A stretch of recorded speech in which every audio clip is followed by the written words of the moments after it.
Good evening, everyone. I hope all y'all are doing well this evening. Tonight, I'm going to be talking about a conflict that occurred within my place of employment with me and another coworker of mine.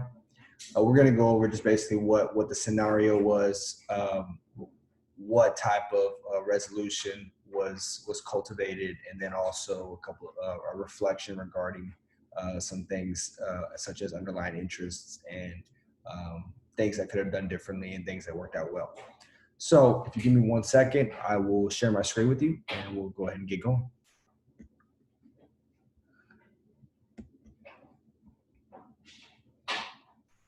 Okay, so in a nutshell, this scenario consisted of a conflict between myself and another staff member, also known as a scholastic supervisor within my organization. So I work in an academic setting. I am a learning specialist.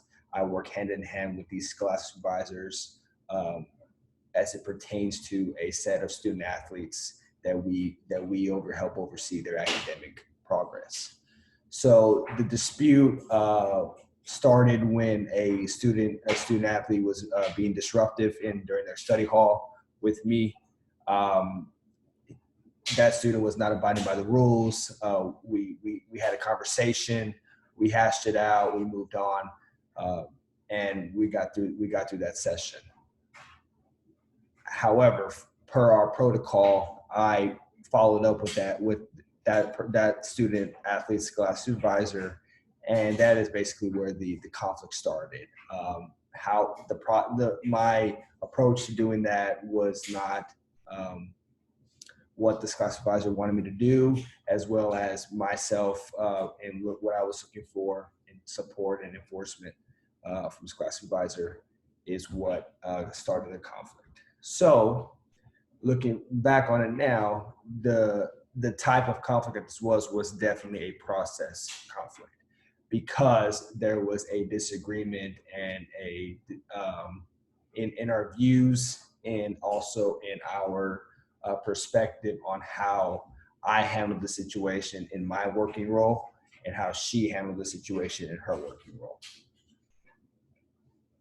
Okay, so getting more deeper into the issues, positions, and interests of both myself and the class supervisor.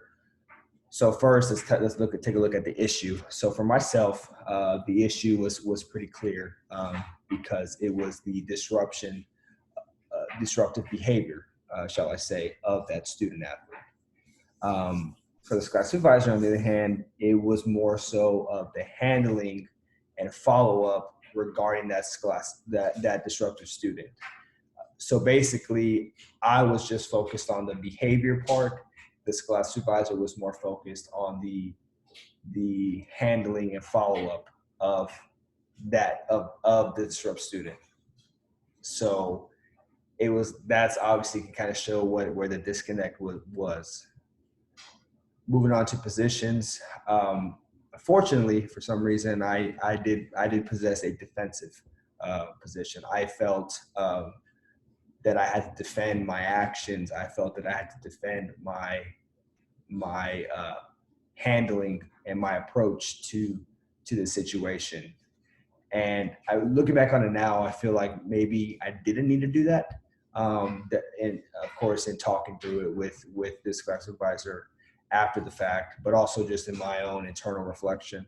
I probably didn't need to do that, but I also understand that it was in the heat of a conflict.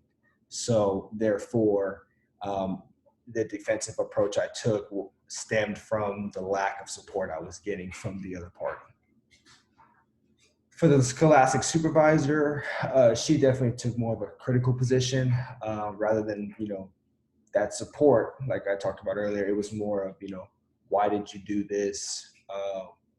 Why did you feel like you needed to do this?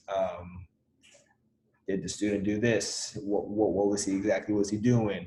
I don't think that was plausible for you to do X, Y, and Z.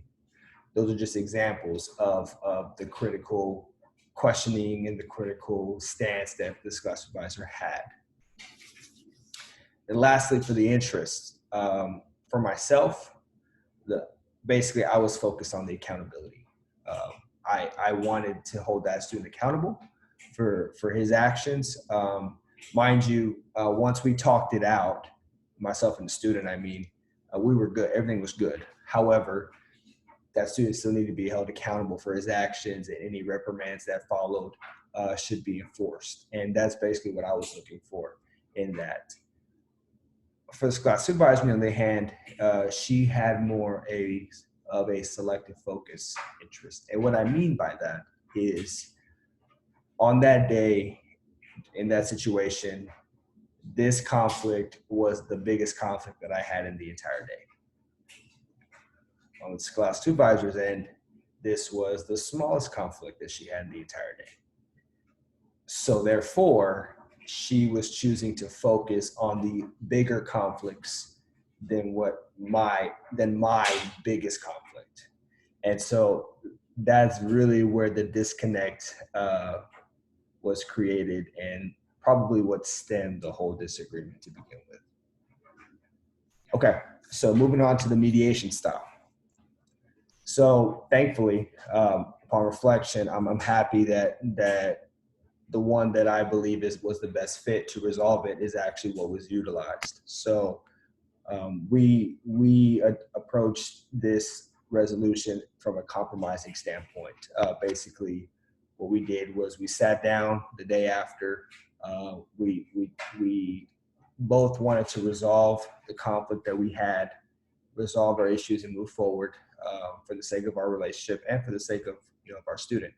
And so we sat down, we listened to each other. It was not two-sided communication. I mean, as in the explanation process, in trying to understand each other's perspectives. I tried to be as thoughtful and listen critically and carefully as I could, so vice versa with her as well. And I think it worked out well.